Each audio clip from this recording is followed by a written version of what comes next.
Nós suamos quando o tempo esquenta. À medida que o suor esfria, nossa temperatura cai. Isso ocorre porque os suores retiram o calor de nossa pele à medida que evaporam. Quando o líquido evapora e retira o calor do ambiente, é chamado de calor latente de evaporação. Quanto maior o calor latente de evaporação, mais calor ele retira. Um ar-condicionado usa refrigerante com grande calor latente evaporativo. Vamos supor um refrigerante em uma sala quente. O refrigerante retirará o calor do ambiente para evaporar. Se aumentarmos a área de contato do refrigerante com o ar, o refrigerante retirará mais calor. Quando eu sopro o vento atrás do refrigerante, o ar que perdeu o calor fica mais frio e uma brisa fresca sai da frente. O refrigerante usado em um ar-condicionado tende a evaporar facilmente e possui alto calor latente de evaporação, o que o torna perfeito para um dispositivo de resfriamento. Agora, para entender como funciona um condicionador, vamos acompanhar o fluxo de um refrigerante. Primeiro, vamos olhar para o fluxo geral. Isso é um compressor. Se compararmos a um refrigerante ao sangue, um compressor é como o coração. Um compressor circula refrigerante e o comprime com alta temperatura e pressão. Em seguida, o refrigerante, pressionado pelo compressor, flui para um condensador.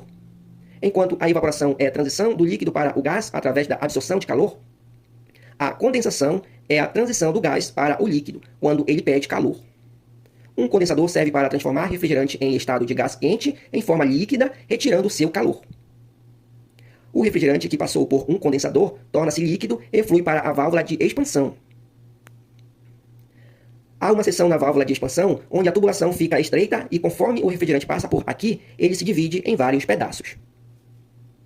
O que vemos aqui é semelhante ao princípio por trás da água sendo espalhada pelo spray.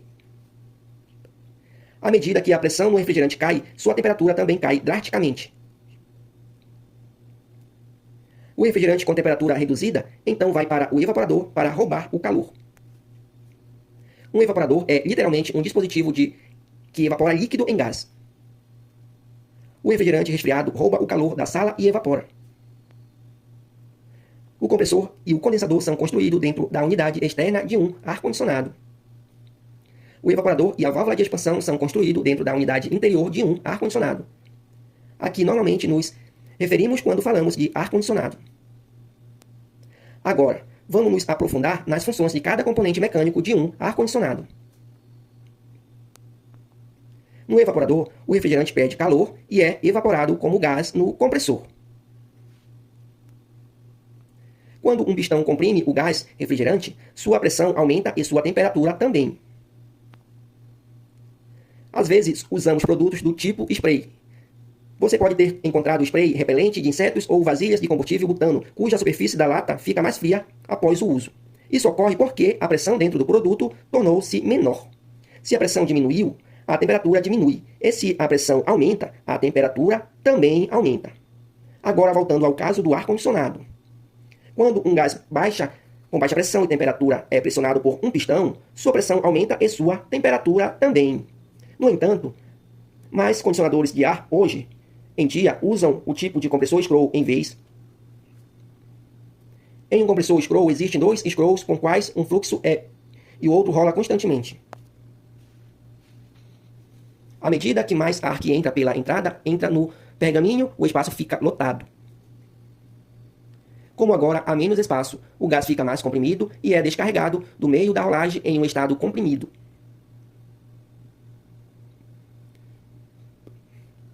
A razão para usar esse tipo de compressor é a eficiência da utilização do espaço. Esse tipo de compressor permite que o maquinário fique menor em tamanho e reduz o ruído, bem como a vibração. O ar comprimido é então enviado para um condensador para ser comprimido em líquido.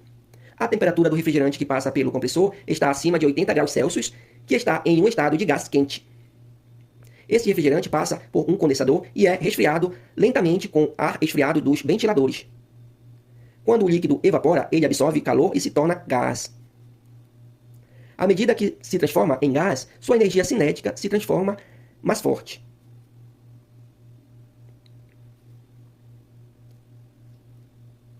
Em outras palavras, o gás resfriado torna-se líquido. Um refrigerante em estado gasoso de alta temperatura perde calor ao passar por um condensador. Como tal, torna-se condensado e a saída transforma-se quase em líquido. Embora o refrigerante tenha eliminado parte do calor ao passar por um condensador, ele ainda está quente, com temperatura de cerca de 50 graus Celsius.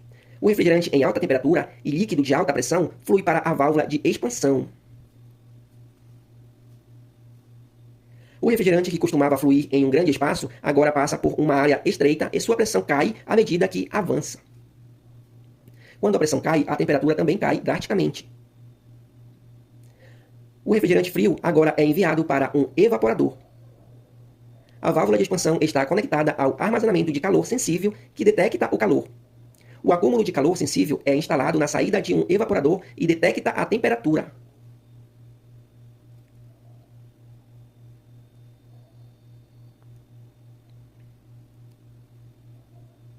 Refrigerante para o evaporador. Quando a quantidade de refrigerante que entra no evaporador aumenta, a emissão de resfriamento também aumenta. Quando a temperatura na saída de um evaporador cai, a pressão do gás cai e a quantidade de refrigerante que entra no evaporador, por sua vez, também cai. Aplicando o princípio acima, um ar-condicionado controla a quantidade de refrigerante injetado em um evaporador para evitar o superresfriamento. Um refrigerante passa pelos tubos de um evaporador e retira o calor nesse processo.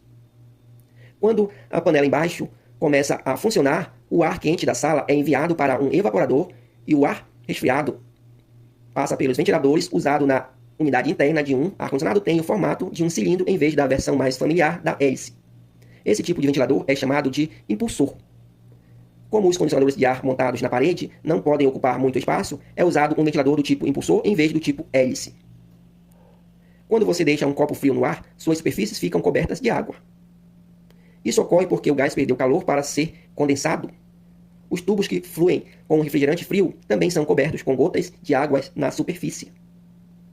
A água aqui é armazenada em uma panela de drenagem e quando a certa quantidade de água é descartada pelo cano e para o mundo, para o esgoto,